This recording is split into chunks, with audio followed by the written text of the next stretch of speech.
सकाळु सकाळु बाप रे बाप वर्षा छाड़बार जमा ना धरुनी। आकाशटा देखुना केमती देखा पूरा बात्या बेलर जमी दृश्य देखा जाए सेमती ही देखा यही पागरे इच्छा होनी किसी करने को, किंतु कौन करने को ही तो पड़ो ना खाइबा केमती कहले। आज दीपर खाइबारे मो भात डालमा और मामू घर सान भाई लेउटिया शाग नहीं आसला ताकू भाजी देती, भेंडी भजा करी सहित ये टिके पाचि जाइथिला पोटल को टिके तेल रे भाजी दउजे ताकू चटनी करी बहुत बढ़िया लगे चटनीटा। तापर डुडुल को मो क्षीर सहित q3r गोलैकी दउची। से तो एबे एते सब किछि खाई परनी, सेतिपई टिके बेसी लिक्विड देबाकू चेष्टा करूचे। धीरे धीरे सॉलिड खाइबा स्टार्ट हो जाइछि तार। आ एठी गोटे बढ़िया खाइबा माने पिता सागर तावा बरा बनैछि। यार प्रिपेरेसन मु केमती कली नेक्स्ट वीडियो रे निश्चित शेयर कर देबी।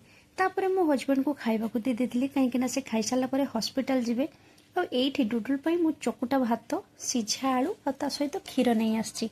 मु गतकाली टिके टिके ताकू सॉलिड दबा स्टार्ट करछि।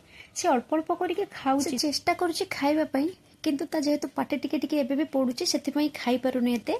तापरे संध्या रे मु परिबा आनिबाकू जाइथिली। सखाळे तो जोरे वर्षा हैला जे बाहर को जमा जाई हेलानी।